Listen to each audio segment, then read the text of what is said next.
안녕하세요. 8월 20일 주일 저녁 예배 시간입니다. 이 시간 사도행전 22장 24절부터 30절까지 말씀을 통하여 은혜를 나누도록 하겠습니다. 본문 말씀을 제가 먼저 봉독해 올리겠습니다. 천부장이 바울을 영문 안으로 데려가라 명하고 저희가 무슨 일로 그를 대하여 떠드나 알고자 하여 채찍질하며 신문하라 한데 가죽줄로 바울을 매니 바울이 곁에서는 백부장더러 이르되 너희가 로마 사람 된 자를 죄도 정치 아니하고 채찍질할 수 있느냐 하니 백부장이 듣고 가서 천부장에게 전하여 가로되 어찌하려 하느뇨 이는 로마 사람이라 하니 천부장이 와서 바울에게 말하되 네가 로마 사람이냐 내게 말하라 가로되 그러하다. 천부장이 대답하되 나는 돈을 많이 들여 이 시민권을 얻었노라. 바울이 가로되 나는 나면서로부터라 하니 신문하려던 사람들이 곧 그에게서 물러가고 천부장도 그가 로마 사람인 줄 알고 또는 그 결박한 것을 인하여 두려워하니라. 이튿날 천부장이 무슨 일로 유대인들이 그를 송사하는지 실상을 알고자 하여 그 결박을 풀고 명하여 제사장들과 온 공회를 모으고 바울을 데리고 내려가서 저희 앞에 세우니라. 아멘. 오늘 본문 말씀에 바울이 예루살렘에 왔다가 잡히지 않습니까? 이 바울에 대해서 앙심을 품고 있는 이 사람들이 바울을 죽이려고 할 때 바울이 이제 거기서 내게 나를 변호할 수 있는 길을 달라 해가지고 쭉 이야기를 합니다. 그 이야기를 하는데 거기서 어떤 일이 있었던 겁니까? 오늘 본문 말씀에 이것을 증거하는데 이스라엘 백성들이 가만히 있지 않습니다. 더 난리를 치는 거죠. 그러니까 이 천부장이 이게 이 사람이 굉장히 나쁜 짓을 많이 했나 보다 해가지고 이제 그를 채찍질하려고 지시를 내렸어요. 가죽줄로 묶고 있을 때 바울이 옆에 있는 백부장한테 나 로마 사람이다. 로마 시민권 있는 나를 어떻게 이 재판도 없이 나를 치려고 하느냐. 이 얘기를 듣고서 그 백부장도 깜짝 놀란 거죠. 왜냐하면 이 로마 시민권을 가진 사람들은 재판받지 않고 그 자리에서 이렇게 어떤 체벌을 강요하는 것은 용납되지 않거든요. 이들이 법을 어긴 거예요. 거기다 로마 시민권인데 함부로 하지 못하는 것인데 그래서 천부장한테 얘기를 하고 천부장이 또 놀라서 옵니다. 와가지고 뭐라 합니까? 나도 로마 시민권 있는데 시민권 있는 거 맞냐? 나는 나 죽였는데 당신 어떻게 된 거냐? 그러니까 바울이 난 나면서부터 로마인이다. 이 천부장이 나는 돈을 많이 들여가지고 이 시민권을 땄는데 나면서부터 이 로마 시민권이라고 하니까 격이 다르잖아요. 이러면서 이 상황이 알게 되니까 그를 신문하려던 사람들도 깜짝 놀라가지고 그냥 신문하는 거 포기를 하죠. 자기가 왜 여기서 이렇게 이런 일을 했다가 자기가 오히려 더 책임질 이런 일을 하겠습니까? 못하겠다.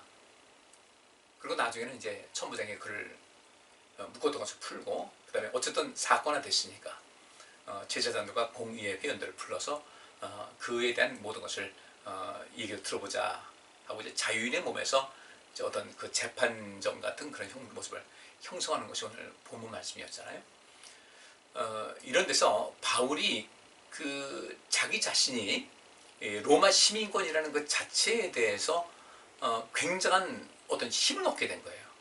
시민권이 없었다면 거기서 매질당하고 굉장히 싫을 겁니다. 근데 이런 상황 속에서 바울이 나 로마 시민권이다 하니까 함부로 하지 못하는 거예요. 우리도 역시 마찬가지로 그 누구도 우리를 함부로 할 수 없는 그런 범접할 수 없는 그런 존재가 될 필요가 있다는 겁니다. 그것을 우리 스스로가 지킬 수가 있어야 되고 우리 스스로가 그런 모든 것을 형성할 수 있어야 돼요.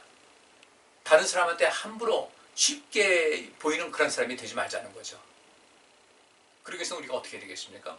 바울은 시민권 하나로도 이런 모습이 됐는데 또 하나님께서는 그 바울로 하여금 성령을 충만해서 하나님의 능력으로 그를 보호하지 않습니까? 우리도 그것을 돼야 된다는 거예요. 이런 점에서 우리 어떻게 하면 우리가 격이 높은 삶을 살 수 있을까? 그 격 높은 삶을 통해서 우리 하나님께 영광 돌리고 또 우리 자신이 온전한 모습을 살 수 있는 이런 것이 매우 필요하다는 것이죠. 우리 가정에서도 마찬가지고 가족 구성원들끼리도요 서로 격이 높은 삶을 살아갈 수 있어야 돼요. 그래야지 흔히 하는 말 있지 않습니까? 아우 저 민수 왜 우리 가족 간에도 그런 말을 해야 되며 그런 말을 들어야 되겠습니까? 이 사회생활 하는 것도 마찬가지고 우리가 뭐 직장생활하든 어쨌든 이 사회 활동을 하는 가운데 우리가 다른 사람에게 쉽게 보이는 사람이 되지 말자는 거죠. 쉽게 보이게 되면 내가 어떤 역할도 할 수 없어요. 어떤 영향력도 행사할 수 없으니까 우리가 하나님의 자녀로서 또 하나님 나라를 위해서 부르심 받은 사람으로서 우리 이 세상에 뭔가 선한 영향력을 행사할 수 있어야 할 텐데, 성령을 우리에게 보내주신 것은 이 세상의 모든 사람들에게 공동의 유익을 주기 위해서라고 말씀하고 있는데, 우리 하나님 믿는 백성으로서 그 역할 살다가 하나님께 가야 되거든요. 그래서 이제 여기 오늘 본문 말씀에 이 다니엘이라든지 그 외의 여러 사람들을 우리가 살펴보면서 저들이 어떻게 해서 자기들의 그 삶의 모습도 든든하게 지키고 그런 말미암아 이스라엘 민족에도 희망을 주고 하나님께 영광 돌렸는가, 이거 우리가 좀 살펴본다는 겁니다. 다니엘서 1장 17절부터 21절에 이렇게 기록이 되어 있습니다. 하나님이 이 네 소년에게 지식을 얻게 하시며 모든 학문과 재주에 명철하게 하신 외에 다니엘은 또 모든 이상과 몽조를 깨달아 알더라. 왕이 명한 바 그들을 불러들일 기한이 찼으므로 환관장이 그들을 데리고 느부갓네살 앞으로 들어갔더니 왕이 그들과 말하여 보매 무리 중에 다니엘과 하나냐와 미사엘과 아세랴와 같은 자 없으므로 그들로 왕 앞에 모시게 하고, 왕이 그들에게 모든 일을 묻는 중에 그 지혜와 총명이 온 나라 박수와 수객보다 10배나 나온 줄을 아니라. 다니엘은 고레스 왕 원년까지 있으니라. 아멘. 여러분 잘 아시다시피 그 유다 왕국이 이제 멸망하는 과정에서 기원전 586년에 이제 완전히 나라가 망했지만은 그 이전부터 계속해서 그 바벨론이라는 나라가 유대인을 침공하는 역사가 있었어요. 1차, 2차, 3차 이렇게 침공을 해서 마지막 3차 때 이제 유다가 완전히 멸망을 하게 됐는데, 다니엘은 일찌감치 이제 그 바벨론의 포로로 잡혀왔습니다. 물론 여기 나와 있는 우리가 잘 알고 있는 뭐 다니엘과 하나냐와 미사엘과 아사랴, 사드락과 메삭과 아벳노고라 불렸던 그 세 친구를 같이 이렇게 해서 바벨론의 포로로 잡혀왔는데, 일반적으로 이 당시 나라가 멸망할 때요, 유다라는 나라가 멸망할 때 이스라엘 백성들은 굉장히 그 바벨론에 대해서 적대 감정을 가지게 됐죠. 물론 침공하는 그들에게 좋은 감정을 가질 일은 없겠지만 하나님께서는 그 바벨론의 침공에 대해서 이것이 단순한 어떤 국가와 국가 간의 전쟁이 아니라 하나님께서 자꾸 하나님을 멀리하고 그 선지자들의 말을 듣지 않는 그 이스라엘 백성들을 좀 돌이키게 하게 한 그런 고육지책이었거든요. 이스라엘 백성들이 참 하나님 말씀을 듣지 않았어요.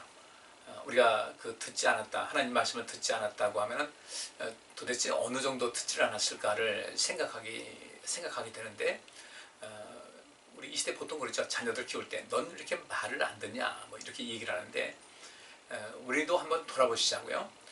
어느 정도 하나님 말씀에 불순종하고 하나님 말씀을 이렇게 무시하는 거죠. 쉽게 말하면 무시하고 듣지 않으면 나라가 멸망했을까. 우리 자신을 한번 돌아볼 필요가 있을 것 같아요. 나는 하나님 말씀을 얼마만큼 순종하고 있을까? 제가 이제 새생명교회 담임 목사로서 주님께서 세우시고 제가 이 사역을 감당하고 있는데, 제가 여러분들에게 많은 것을 권고를 하죠. 하나님께서 이런 길을 원하십니다. 또 이러이러한 길을 가야 우리 천국에 안전하게 도달할 수 있습니다 라고 말씀을 드리는데, 여러분들 한번 어떤가 한번 보세요. 우리 예배에 관심을 가집시다. 하나님 말씀을 가까이 보고 또 가까이 하고 하나님 말씀 읽고 묵상합시다. 기도 생활합시다. 우리에게 주어진 그 봉사와 헌신의 시간에 우리가 그 일에 더욱더 열심을 내고 성실하게 합시다. 하나님 앞에 예물 드리는 것은 우리의 믿음의 고백이고, 이것은 하나님께 우리가 어떠한 평가를 받느냐에 대해서 굉장히 중요한 것인데, 하나님께 예물을 온전히 드립시다 이렇게 말씀을 드립니다.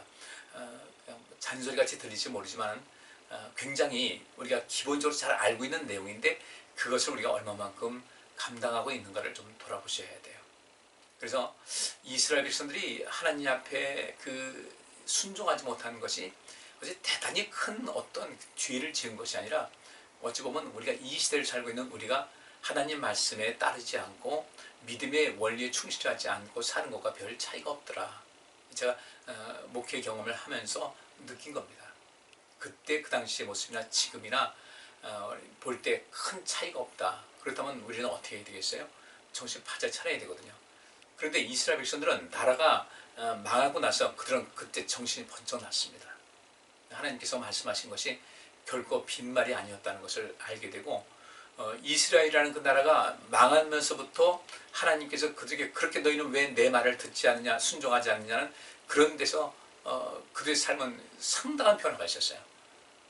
이미 뭐 나라는 망한 가운데 있었지만 그래도 우리가 다시 살 길은 하나님께로 돌아가는 길 외에는 없다라는 그런 마음을 가지고 나라가 망한 다음에 그들의 믿음은 오히려 더 든든해지기 시작했어요. 물론 율법을 잘못 해석하는 사람들 때문에 예수님께서 그 바리새인들과 또 율법사들과 서기관들에게 굉장히 책망을 하셨고 또 제사장들 부르면 이 사두개인들에게도 많은 책망을 하셨지만 그래도 그 이스라엘이라는 나라가 멸망하면서 이스라엘 백성들이 믿던 하나님을 잃어버릴 것 같았는데 사실은 그렇지 않고 더 열심히 있었거든요. 그래서 우리도 아직 기회가 있을 때 이 이스라엘 백성들의 그 이스라엘 역사 속에 있었던 사건이 내게 다가서지 않도록 우리 신앙생활에 좀 더 새로운 각성이 필요하다는 것을 좀 염두에 주셨으면 좋겠습니다.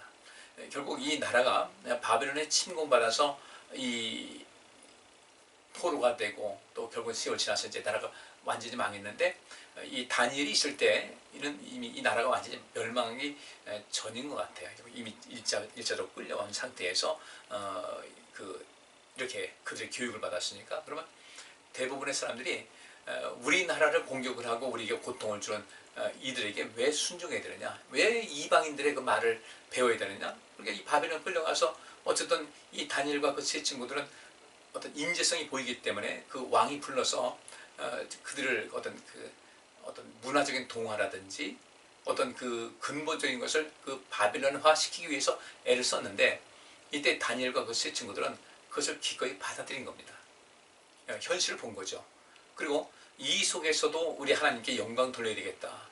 결국 포로로 잡혀왔지만은 저들에게 무조건 항거하다 끝나는 것이 아니라 하나님께서도 이들에게 하신 말, 이 예레미야 선지자를 통해서 하신 말씀이 있잖아요. 바벨론이라는 나라가 이 유다를 공격하고 너희 나라를 공격하고 괴롭히는 것은 너희가 나를 떠났기 때문에 돌아오게 하라는 그런 의미였지 절대로 그들과 맞서 전쟁을 벌이지 말아라. 그러다가 정말 망한다는 것을 말씀하셨잖아요. 다니엘은 그것을 알았던 거죠. 그 세 친구도 알았던 것이고요. 그래서 일단은 하나님께서 하신 말씀 그대로니까 바벨론의 이런 모든 문에 동원하자.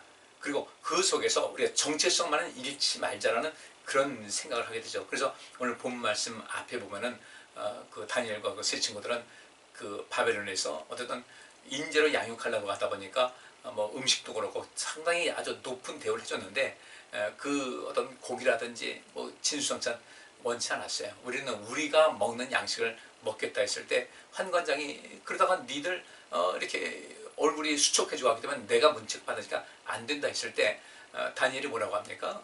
열흘만 시험해 달라. 그래서 열흘이라고 이제 이 시한을 정하니까 환관장이 허락을 했는데 열흘 지난 다음에 보니까 이들이 더 몸이 수척해진 것이 아니라 더 튼튼한 모습을 보였던 것이죠. 이 속에서 이제 하나님 영광이 나타난 것이고요.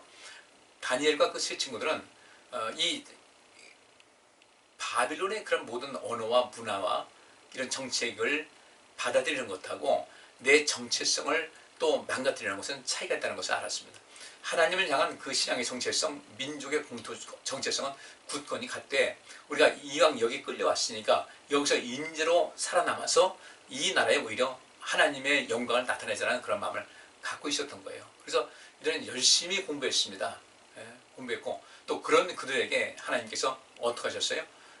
그 17절에 그런 말씀 있잖아요. 하나님이 이 네 소년에게 지식을 얻게 하시며 모든 학문과 재주에 명철하게 하셨다. 거기다 다니엘은 모든 이상과 몽절을 깨달아 알 수 있도록 하셨다는 것이죠. 그래서 그런 하나님께서 이를 도우셨다는 거죠. 하나님이 이 네 소년에게 지식을 얻게 하셨다. 모든 학문과 재주에 명철하게 하셨다. 이들의 그 열심히 있는 공부도 있었지만은 하나님께서 그들에게 그런 능력을 덧입혀 주신 거예요. 그러니까 플러스 알파인데 그 알파가 대단했던 거죠. 나중에 이제 교육기간이 다 끝난 다음에 그 왕이 명한 바 그들을 불러들일 기한이 왔습니다. 환관장이 그들을 데리고 느부갓네살 앞에 섰는데 이 왕이 보니까 테스트해 보니까 뭐 대단했던 거예요. 그래서 20절 말씀에 왕이 그들에게 모든 일을 묻는 중에 그 지혜와 총명이 온 나라 박수와 술객보다 10배나 나은 줄 아니라. 10배라는 것은 뭐 어떻게 그 수치를 따지겠습니까? 10배라는 것은 뭐 비교 불가라는 것이죠. 그리고 다니엘은 고레스 왕 원년까지 있었다. 이 바빌론 왕국이 멸망하고 이제 페르시아 제국에 들어오는데 그때까지도 있었다는 겁니다. 이렇게 해서 하나님께서는 이 다니엘과 그 세 친구들을 그 뭐 죽음의 위협에서 건져내시고 하는 이런 모든 가운데 다니엘서를 기록하고 그 다니엘서가 모든 나라가 망해서 슬피 울고 있고 또 고통 가운데 있는 거, 나라가 1차 침공, 2차 침공 가운데 이 위태로운 그런 상황 속에서도 희망을 갖게 했고 나라가 멸망한 다음에도 긴 역사를 통해서 이 다니엘서를 보면서 그들은 희망을 갖게 된 거죠. 이 격이 높은 겁니다. 여러분 아시다시피 그 하나냐와 미사엘과 아세라는 그 엄청난 화력이 있는 그 풀무불 속에 던져졌지만은 머리털 하나 끄스리지 않고 살아나왔어요. 느부갓네살 왕이 오죽하겠습니까?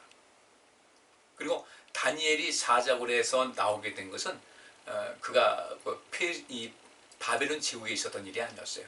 제국이 바뀐 다음에 있었던 사건이었습니다. 그러니까 제국이 바뀐 다음에도 하나님께서 그렇게 역사하시더라는 거예요. 그래가지고 이스라엘 백성들에게는 그것이 큰 위로와 용기와 희망이 되는 거죠. 그리고 다니엘, 그런 사람을 어떻게 함부로 하겠습니까?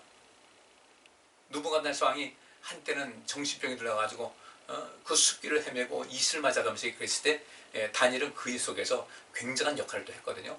느부갓네살 왕도 다니엘의 세 친구도 그렇고 다니엘 때문에 그렇고 그걸 함부로 하지 못했어요. 자, 다니엘과 그 세 친구들이 그런 하나님의 도우심 속에서도 그렇고 또 이렇게 그 끌려가서 공부하는 이런 모든 것도 절대 게을리하지 않았다는 겁니다. 그렇게 하다 보니까 남달랐던 거예요. 그리고 그들이 왕에게도 높임받고 왕이 함부로 할 수 없는 그런 모습이 됐고, 아니 풀무불 속에 던져넣었다가 살아나왔는데 머리털 하나도 끄스리지 않고 왕이 그를 죽이려고 해도 죽일 수가 없는 거예요. 죽이려고 불에 던졌는데 안 죽었잖아요.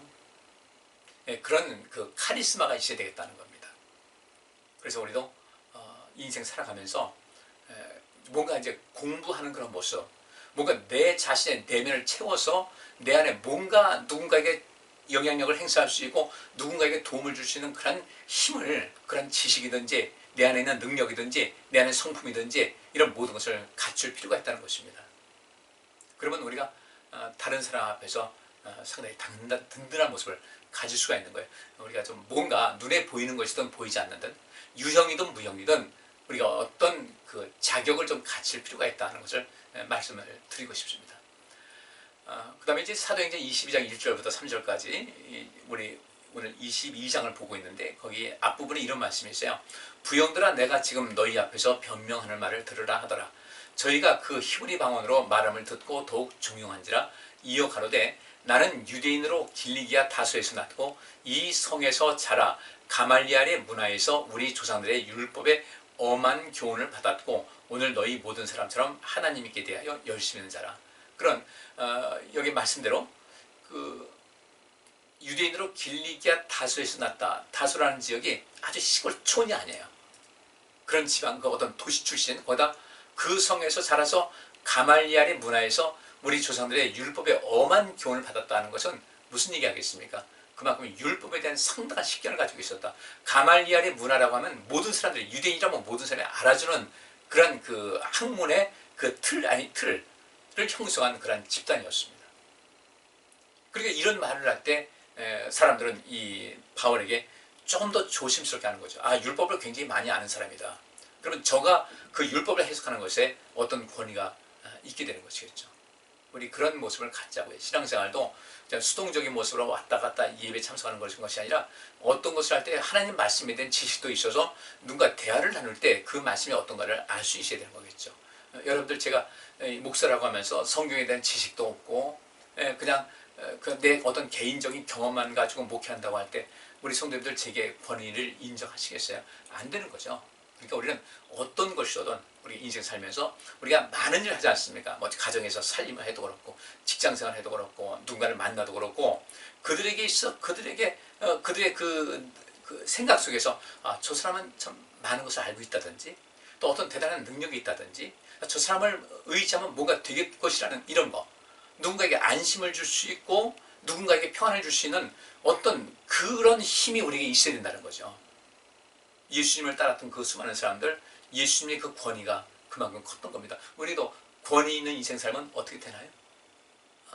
큰 영광된 것이에요.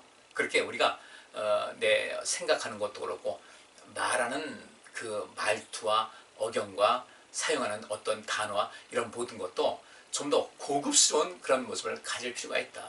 그러면 그 속에서 우리가 하나님께 영광 돌릴 수 있고 우리 역시 마찬가지로 격이 높은 모습으로서 대접받고 존중받는 인생을 살아갈 수가 있다는 겁니다. 그저 억지로 뭐 이중성 이런 위선적인 그런 것이 아니라 우리가 그런 것을 갖추고 그렇게 인생을 좀 격조 높은 삶을 살아가자는 것이죠.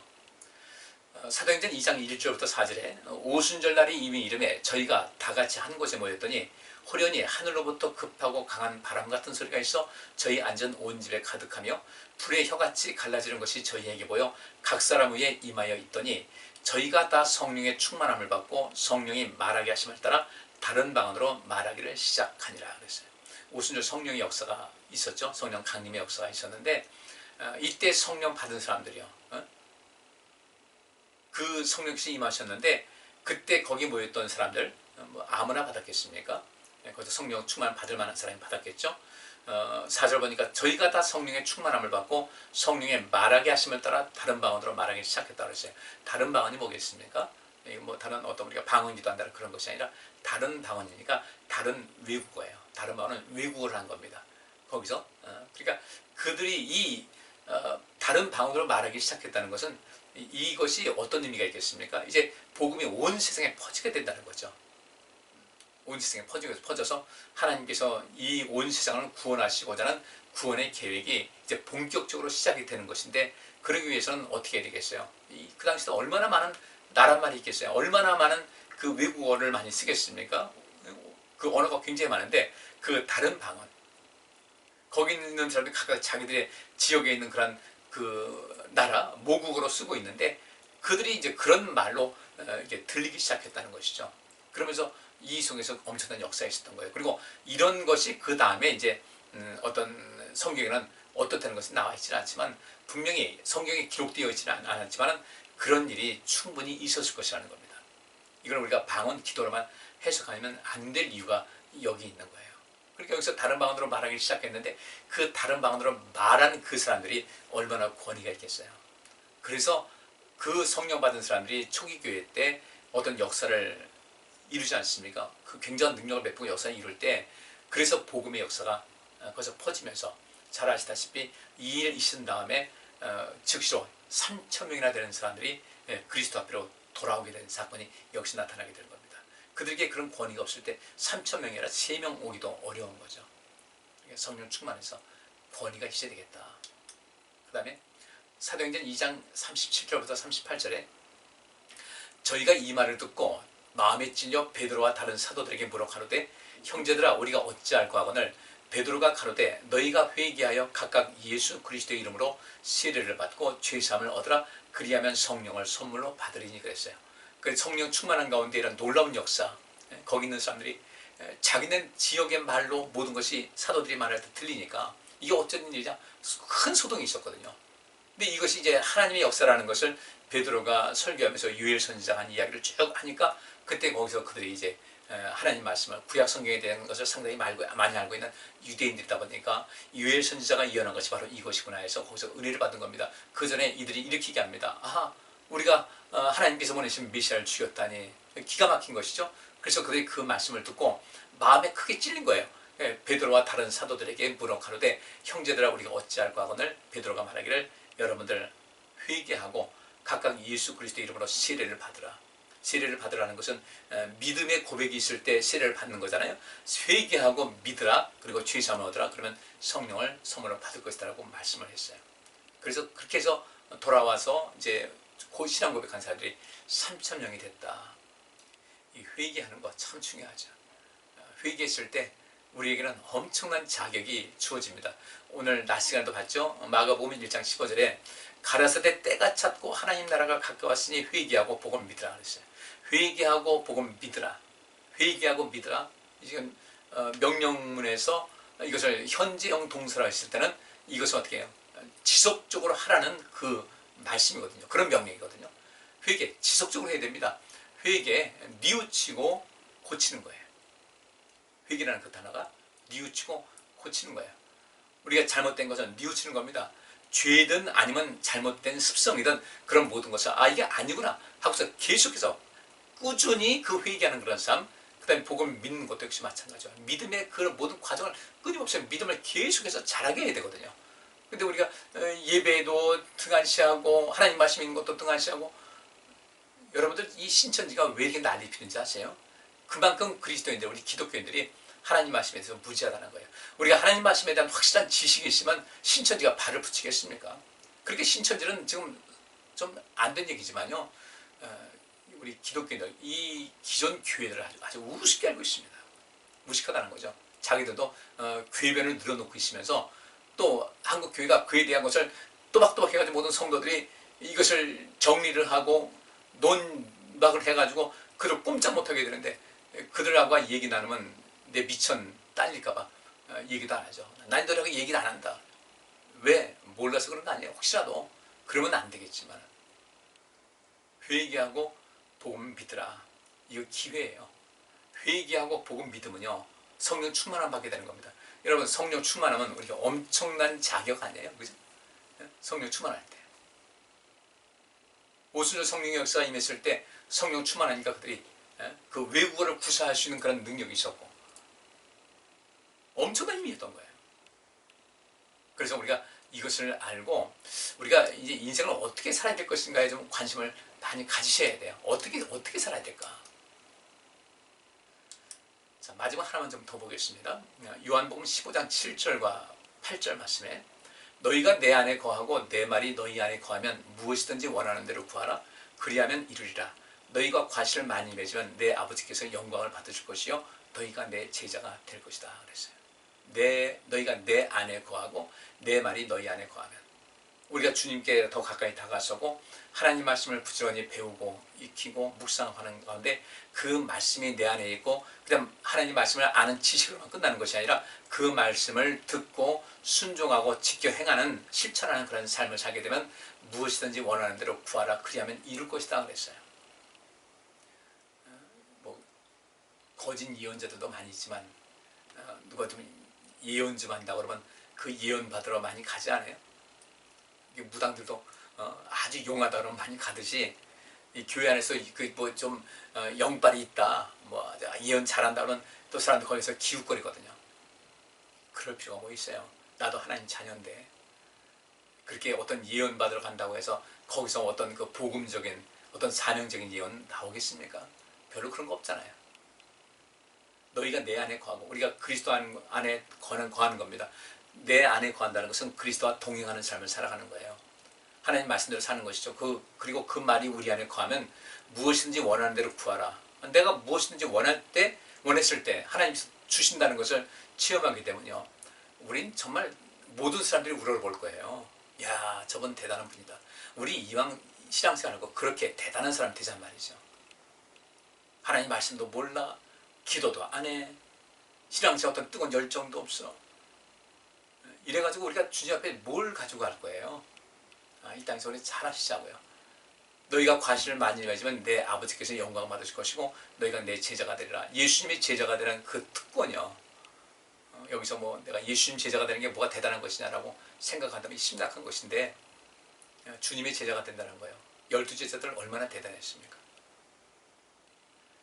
자, 이제 결론을 맺겠습니다. 다니엘과 그 세 친구, 뭔가를 공부하느라고 열심히 했어요. 어떤 내 자신의 어떤 특화된 것을 보이자고요. 저 사람 좀 대단한 사람이다. 저 나이가 돼도 저렇게 열심히 공부를 하고 뭔가 성장하기 위해서 힘을 다하는 모습이 너무 감동스럽다. 우리 몸 관리도 그렇게 열심히 해서 잘 관리하시고요. 우리 마음 관리도 그렇고 지식 관리도 그렇고, 우리가 세월 지나면서 이 나이에 뭘 하겠냐, 이건 아주 굉장히 심각한 병입니다. 아주 굉장히 심각한 거예요. 우리 하나님께서 절대 그런 걸 원치 않으시거든요. 날마다 새로워지는 삶을 살게 되면 우리 그 권위가 대단히 높아집니다. 세상적인 그런 권위, 세상적인 어떤 그 권력 이런 거 생각하지 마시고요. 하나님께로부터 인정받는 그런 모습, 모세같이 뛰어난 리더십 가졌다. 아무나 누가 아무나 되겠습니까? 여러분, 여기 있는 대로 우리가 주님과 더불어 동행하고 또 주님을 더욱더 가까이 하고 그 말씀이 우리 안에 머물러서 그 말씀을 실천하고 살게 되면 무엇이든지 원하는 대로 구하라 그러면 내가 무엇이든지 원하는 대로 구해서 응답받는다. 여러분들 그런 사람이 얼마나 대단한 겁니까? 그런 사람들 함부로 하지 못해요. 우리 그렇게 누구라도 나를 함부로 범접할 수 있는 그런 삶을 살지 말자고요.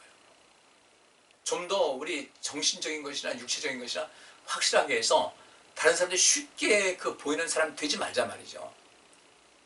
누군가 어떤 도움 필요할 때 와서 조언도 구하고 또 도움도 받으려고 하고 이런 뭔가 누군가 줄 수 있는 것을 그 힘을 갖추자는 거예요.